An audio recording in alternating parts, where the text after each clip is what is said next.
Over the last few weeks, the last 2 weeks, we've been going through a series called New, a new way of thinking for a new way of living.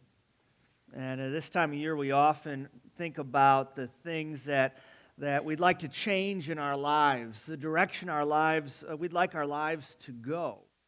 And we often sit down and make resolutions, what we must do in order to get the life and the standing that we want at the end of this year or in the future. But what we often find is when we do that, when we begin with what we must do, we often get the whole process turned upside down on its head. See, for a real change to happen, you have to start in here and in here. You got to start in your head and in your heart. Your thinking has to change in order for the actions to change as well, or at least change for a long time or for the rest of your life, right? And as we've said before, everybody makes resolutions and they last how long? Like usually about 3 weeks or something. If you're exercising, sometimes 3 sessions or 2 or 1, But if you begin with truly understanding and believing the benefit of what can really change your life, then your actions flow from that. Not the other way around. You don't do something in order to control your future, but because your future is secured, your life flows from that in a meaningful and rich way. And so we've been talking about these truths that need to be massaged deeply into our hearts. Every time that we rebel against God, sin against God. That's what that word sin means, rebellion. Every time we rebel against God, every time we're filled with anxiety or depression or any other negative emotion, it's all the result of believing a lie about God.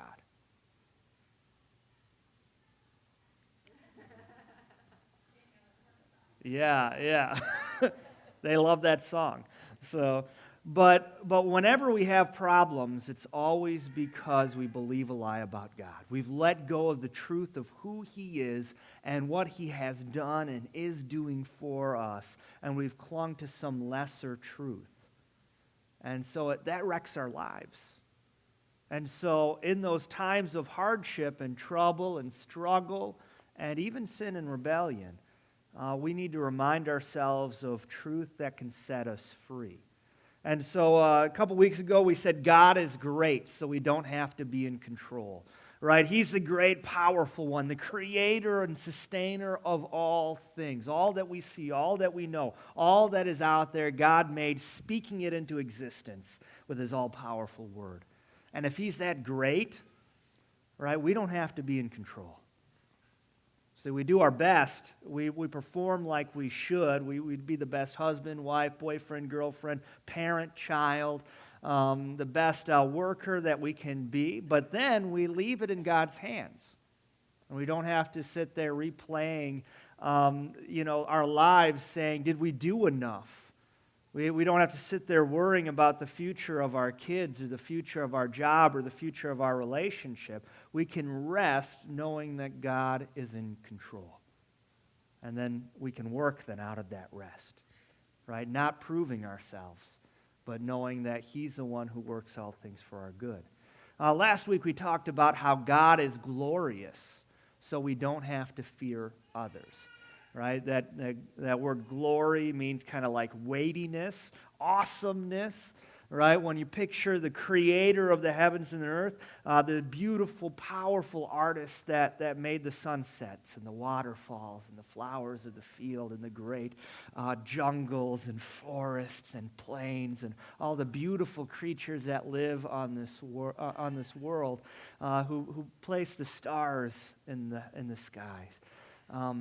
When you see how glorious and wonderful He is and how powerful He is and how He's the only one that offers us an eternal future and happiness, then when we look at everybody else in our lives that we're concerned about pleasing, everybody else that we're so concerned about their opinions of us, and we put them next to each other on a scale in our head, God outweighs him every time.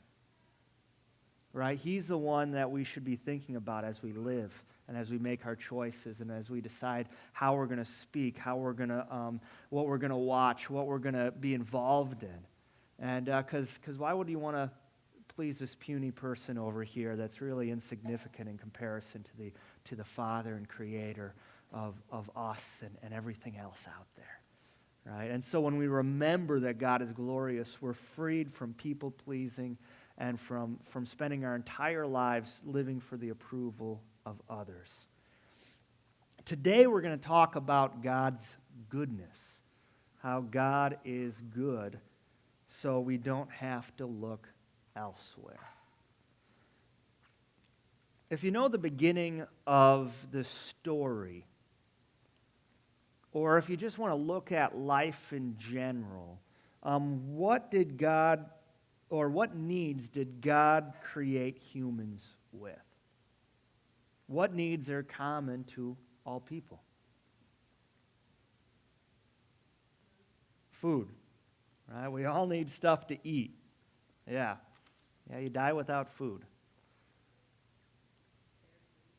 Air to breathe. Yeah. What else do we need? Shelter, right? Protection. Yeah. Warmth. Yeah, you mean physical warmth or fire? Yeah. Yep.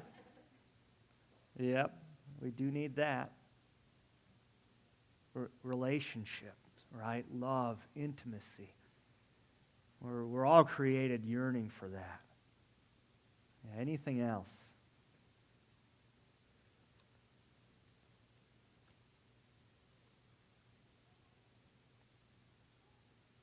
I can think of a real simple one.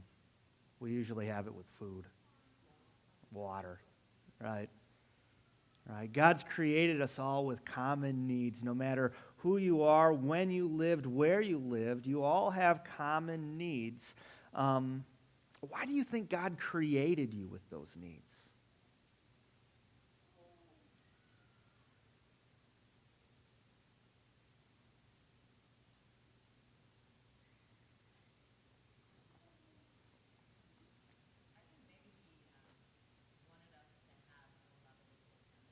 Hmm.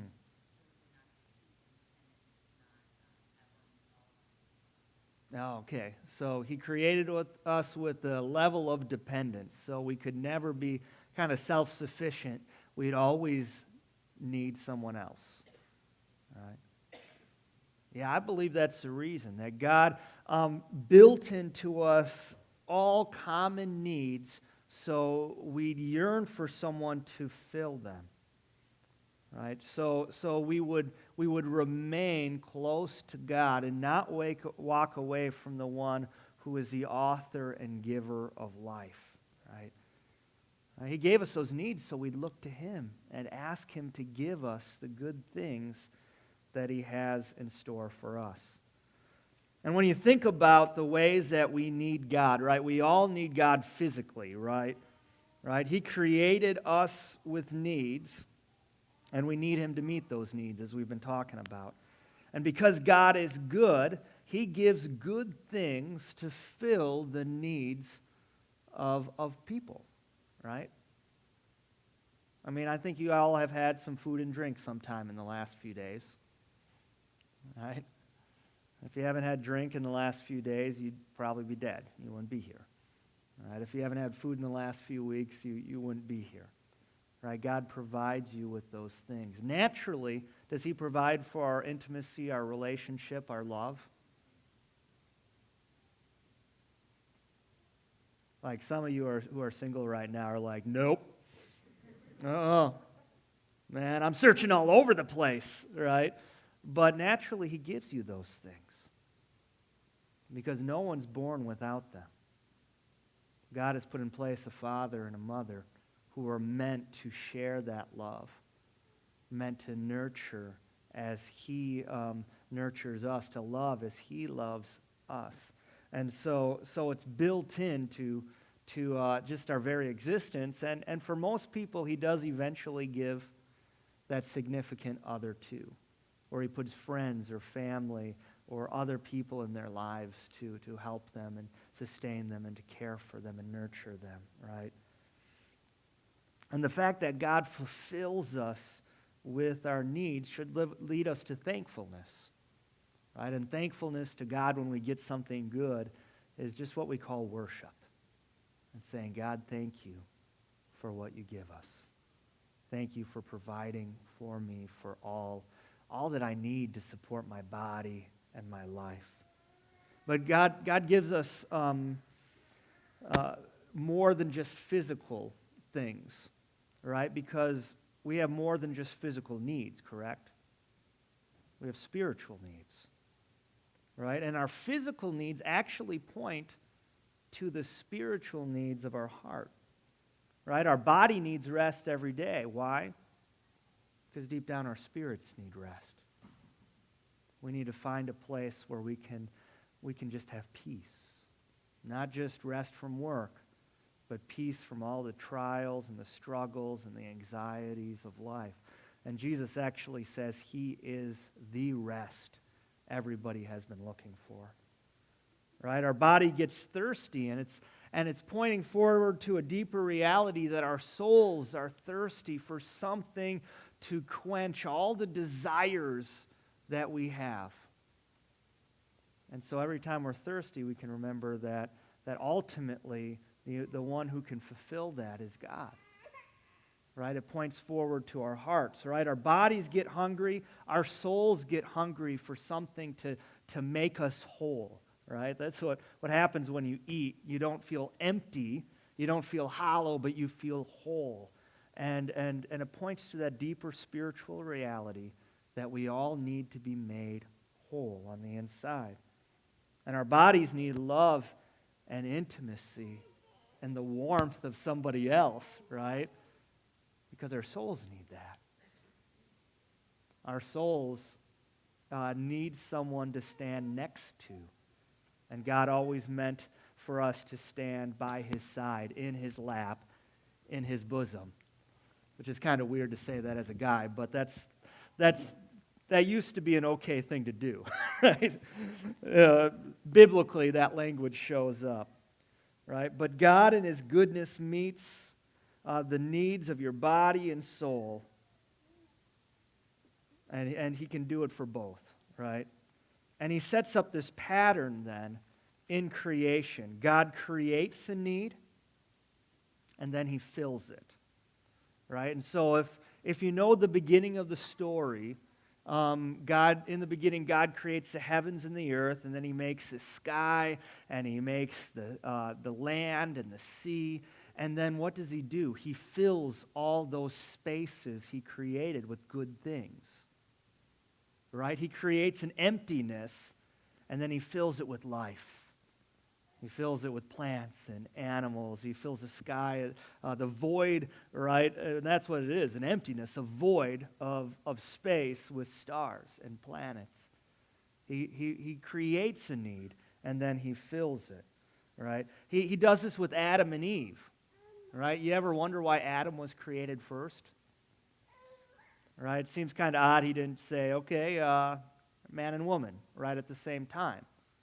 But he creates Adam so that, actually it's kind of funny, he creates Adam and then he creates all the animals and then he has them all come by Adam. And so Adam's sitting there for like hundreds of years or whatever, I don't know. And he's like naming all the animals. And he's seeing them coming by in pairs. And he's like a tiger, giraffe, or whatever the Hebrew word is for those things, or whatever language they spoke at that time. And as he's seeing that everybody has a pair, everybody has a mate, and he says, where's mine? And God says it's not good for man to be alone. You see, he creates a need, and then he fills it and gives him Eve. And then Adam sings this beautiful song about being made whole through this woman made out of his rib. Right? God creates, he continues this kind of thing like in our everyday life, right? You ever wonder why you get tired every day? So you're reminded that you need someone to give you rest. Right? That's why, you get tired at least once a day. maybe twice if you take a nap. If you're like my baby or my father, like 5 times a day, you get tired, all right? You get thirsty at least a handful of times a day, right? You're reminded that you need something to survive. You get hungry 3 to 5 times a day. And you know something needs to make you whole, needs to satisfy what's inside. You get lonely. And you remember that you need the company of someone else. You're not an island to yourself. You need someone to walk with you in this life. See, God has programmed your very existence with reminders throughout it to remind you to look to Him as the ultimate one who gives you all good things. In fact, He does this in the very beginning even too. Remember, He creates this beautiful garden, and in the middle of it, He puts 2 trees, right? He puts a tree of the knowledge of good and evil, and He says, don't eat of that. And if you rebel against me and try to be your own God and eat of that, you're going to die. Because you can only live when I'm your God, because I'm the only one who can give life. You can't give that to yourself. And then He puts another tree there, the tree of life, and He says, eat of it freely. And so He creates a need with the possibility of death. But He says, I want to give you life. And of course, He ultimately fulfills that in the new tree of life, the cross, because humanity unfortunately chose to eat from the tree of the knowledge of good and evil and rebelled against God and broke our relationship with Him, with one another, with this world, with ourselves. And every brokenness, every ounce of pain and suffering, every tear you've ever shed, every anxiety and hurt and haunt in your heart comes from that moment. But God says, I've given you another solution. I see your need, and I will fill it through my Son, Jesus. Right?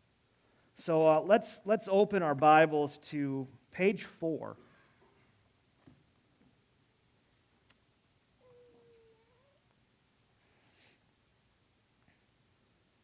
Page 4, we're on Genesis 3. I'm just going to read you a few verses here, just for the sake of some of you who might not know the story. It says, the serpent was the shrewdest of all the wild animals the Lord God has made. Now, this wasn't just a snake. This was God's enemy in the form of a snake. And it says, one day He asked the woman, did God really say you must not eat the fruit from any of the trees in the garden? Of course we may eat fruit from the trees in the garden, the woman replied. It is only the fruit from the tree in the middle of the garden, the tree of the knowledge of good and evil, that we are not allowed to eat. God said, you must not eat it or even touch it, and if you will, you will die. You won't die, the serpent replied to the woman. God knows that your eyes will be opened as soon as you eat it, and you will be like God, knowing both good and evil. And we see that after that, she ends up seeing that the apple looks delicious and good to eat, and she ends up eating it. She actually thinks it's good, gives it to her husband, and after he eats it, they're filled with shame. They hide from God, and then everything breaks down from there. They start fighting amongst one another. They have to leave the garden, and then a lot of pain and suffering follow. But when you hear just that story of that temptation there, what was foundational to the lie that Adam and Eve believed about God when Satan came to them and tempted them? They could be like God, right? All right. Yeah, that's good. They can be like God. So what does that mean? Like, why did they want to be like God? Yeah. Anybody else? More power? Power to do what? Give them everything they couldn't do already? I don't know if they even knew what they couldn't do, all right? But for some stupid reason, they wanted it, You know? Yeah. What else was behind that lie?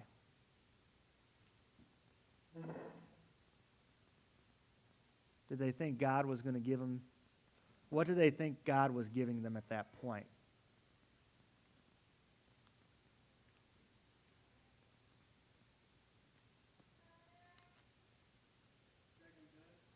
Second best.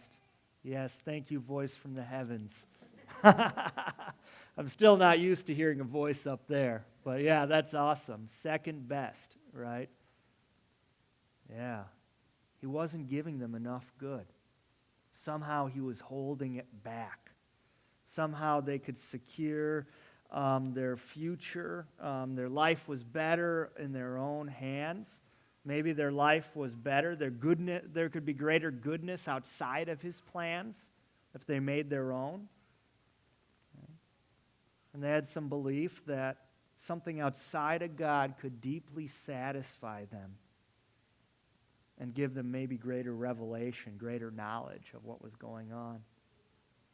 And what was the result of believing that lie?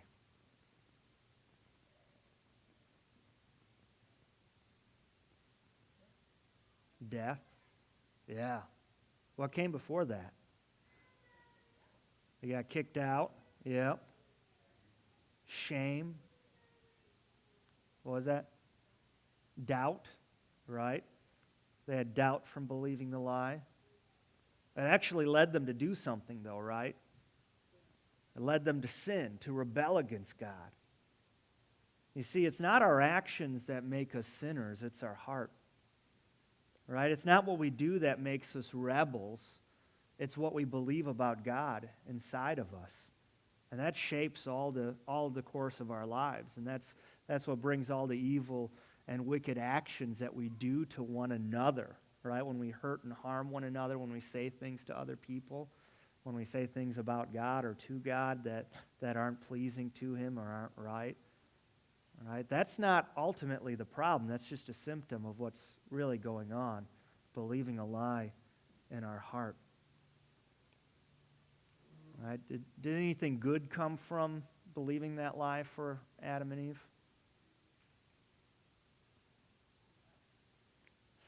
Not in the big picture. It seems, though, at first, at least Eve was temporarily satisfied, wasn't she? Because she ate it and she was like, this is pretty good. She suggested it to another, right? She gave it to Adam. And so there was a temporary satisfaction, but it was followed by a deep dissatisfaction and guilt and shame and doubt and remorse and then ultimately death, right? And isn't that what our lives kind of reflect now? We believe a lie about God. We think that we can have good elsewhere, and so we spend our lives searching for that good. We spend our lives compromising our beliefs, saying, God, your way sounds okay, but my way is better. And it gives us temporary satisfaction, but we're always left dissatisfied. We're always left wanting more. All right? And then God's provision then, the good things God gives turns into idols. Right? The good things that God gives us then become not just good things, but ultimate things. Things we look to make us whole. And they can only disappoint. Right? They can only satisfy temporarily. Right? The buzz always wears off. Right? The hangover's coming. Right? And it's like that with the rest of life too. When you think about it, you can put all your hopes and dreams in a boyfriend or girlfriend or a spouse to make you whole, and what happens? They always let you down. They don't quite live up to their expectation, even if they're pretty good, by the world's standards. Still, they're not the perfection that you hope for and yearn for deep down. And if you expect that from them, if you expect them to be God for you, you're only going to have your heart broken, right?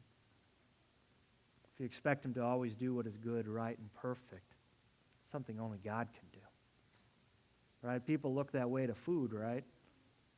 Right? Ultimate good in food. That's one of my idols. I don't necessarily look like it, but when I get home, I'm like, okay, it's time for me to get this muscle moving, whatever muscles are being used here, and I'm going to snack all night long, right? And if I don't have snacks, I'm like anxious and I want to do something, and but it only lets me down. Always runs out, right? Or I eat it and I'm like, I'm sick, or I think, okay, now I'm going to be fatter, kind of thing. And everything in life that we look to can only satisfy to a certain degree because they weren't supposed to. They weren't made to make us whole. They were only made to point us to the one who can make us whole. All right? So think about your life. What do you look to for satisfaction? Like, what are you saying in your heart right now? When I have this, everything's going to be okay. Think about that for a moment. What is that? Is it a relationship?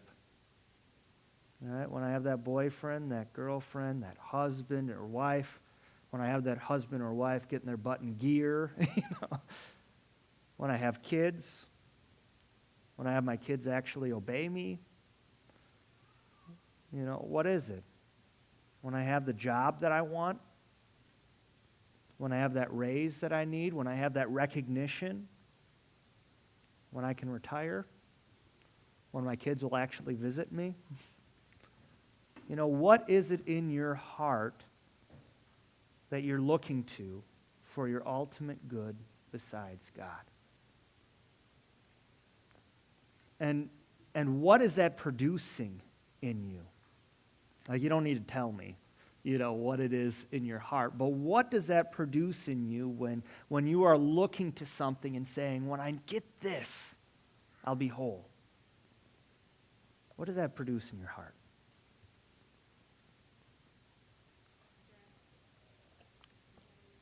Stress. Yeah. What else did you say? Anxiety. Yeah. Yeah. What else? Discontent. Right? Yeah. Always need something more. Yeah. What else? Worry. Yeah. Why is that? Yeah. If you don't make that goal, and you ultimately, do you have control over a lot of it? You don't.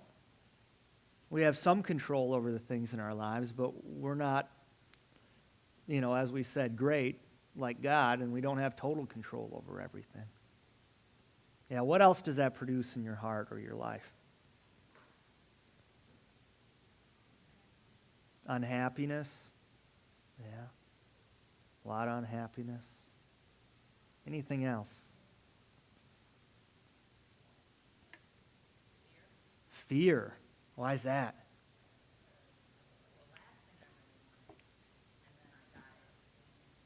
Yeah.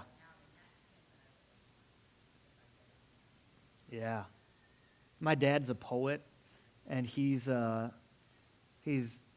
hundreds of poems published in periodicals and magazines and books, and he's even written he's written more, but he's had published, I think, a couple full-length books and a couple of smaller books, and I remember when he got that first book, how happy he was when he knew it was going to get published, but like the utter depression that followed.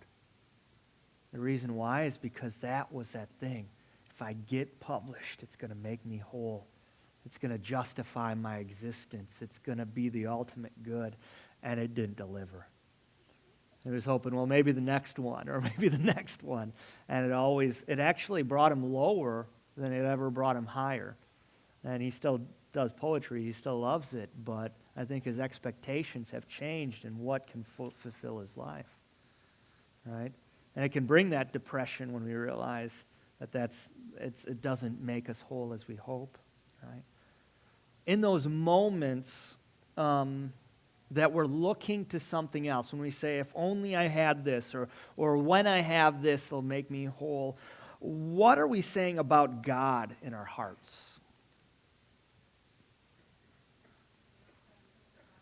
We don't trust him to provide, right? What else? He's not enough. Yep, those two things. He's not going to provide. He's not enough. He doesn't offer enough good. Then what does a relationship with those things that we yearn for become? What do those things become to us? Idols. Right? False gods. You know, in the Bible, when you read that, you know, we think of the word idol as meaning like a statue. Like if you all were really impressed by me. And like I showed up and you were all inhabitants of this country or this land before, you know, Europeans came, and I came bringing a gun and I shot it off in the air, and you know, all the movies and such, and they're like, whoa. You know, this guy must be a god. He's got thunder, right? And you might say, you might build like a picture of my face with a big beard and giant ears right here. And that might be your idol. And like throughout the history of this world, every people group has made carven images of idols and other gods, or gods that can give them something. And all of them were always tied to something. Like this was the idol of thunder, or the idol of rain, or the idol of good food, you know, the idol of sexual fertility, or the idol of the fertility of your crops, or the idol of good sailing or whatnot. And we think that's pretty stupid, right? When we're like, who would bow down to a rock, right? But you bow down to stuff in your life all the time. And I do too. We just don't think about it that way, right? But these things become gods to us, right? Your relationship can become a god, right? But your husband or your wife or your boyfriend and girlfriend will never be the perfect man for you. Will never be the perfect person for you, right? Your idol could be your children, but they're never going to be perfect for you. They're always going to disappoint. I don't know if every kid has said, I hate you to the parents, but a lot of them have, right? And when you hear those words, it cuts to your heart, right? And so many people are crushed because good things in their lives have become God things, have become their all in all, the thing that's going to make them whole. And they spend their entire life saying, if only I had this, or when I have this, I'm going to be complete.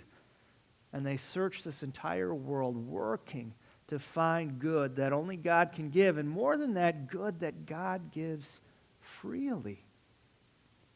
Good that God says is a gift to us, right? And a lot of that we get naturally just through the created order and through God's providence, His provision in our lives to give us food, drink, house and home, and relationships, right? But then the ultimate good of heaven come down to earth, right? If I ever just say heaven, say, yeah, remember the new creation, because that's the real hope of the Christian faith, that we won't be floating around somewhere in the clouds playing a stupid harp, you know, but that we will be on the earth in perfect bodies, enjoying all the good things we enjoy in this life, and even all the good things that we can't enjoy in this life. We will have all as a gift, not just on this earth, but I believe in the entire cosmos, in the entire creation. We'll be able to enjoy this infinite universe forever. If you want to turn to page 571, I just want to point out kind of the reality of looking for good elsewhere. The people of Israel, the people of this book that God chose to speak through, not just for their benefit, He chose them to bless the world. He chose them to be the messengers of His grace and His mercy and His love to all people. they often forgot the ultimate good. And they began believing lies just like Adam and Eve, just like we do. And this is what it says. Jeremiah chapter 2. Let's see. I lost track of where I was. Verse 13. It's the prophet Jeremiah, God speaking through the prophet. And he says, "For my people have done two evil things. They have abandoned me, the fountain of living water." Right? A fountain.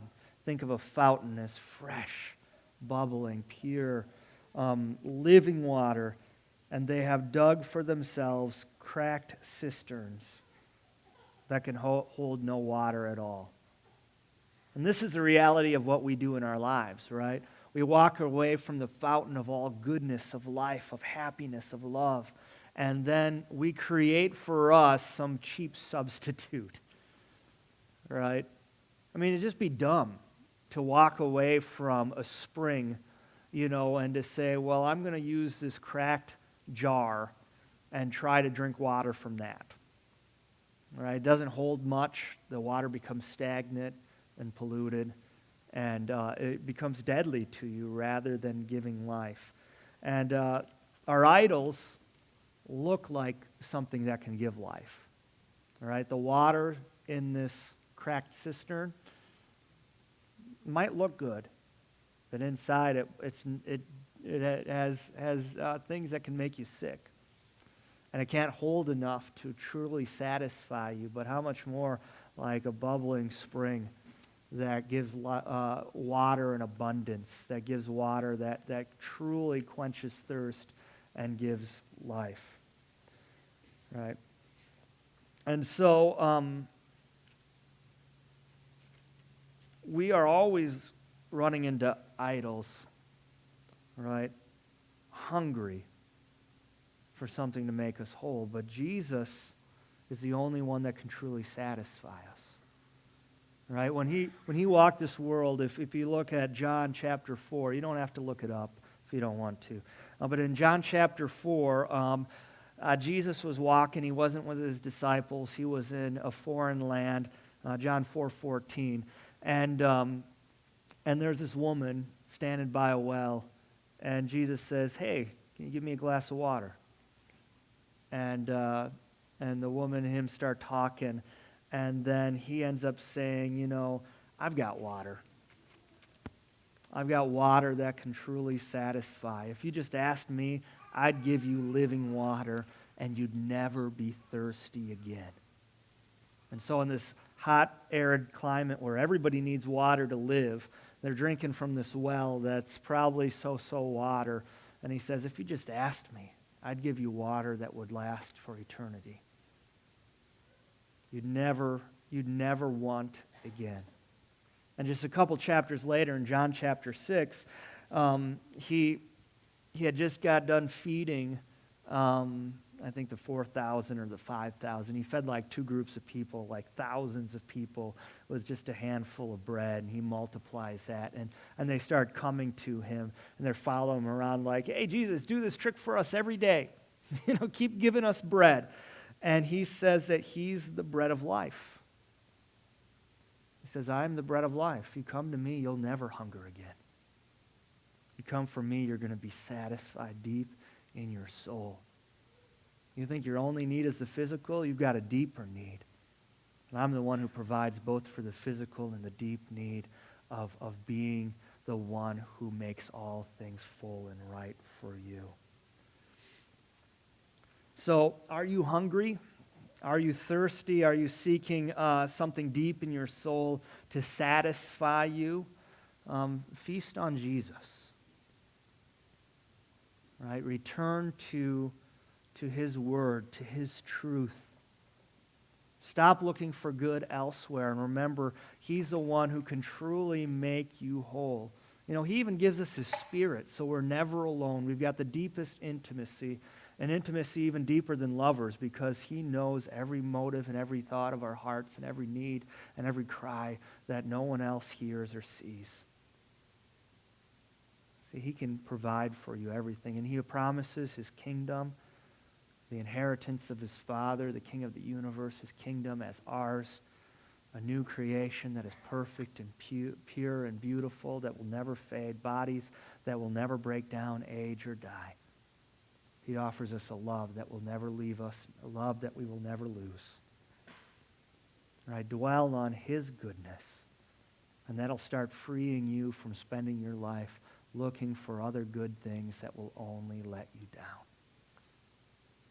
You know, in The Weight of Glory, a book by C.S. Lewis, he says this. He says, "We are half-hearted creatures, fooling about with drink and sex and ambition when infinite joy is offered us. Like an ignorant child who wants to go about making mud pies in a slum because he cannot imagine what is meant by an offer of a vacation by the sea. We are far too easily pleased." Right? God is good, so we don't have to look elsewhere.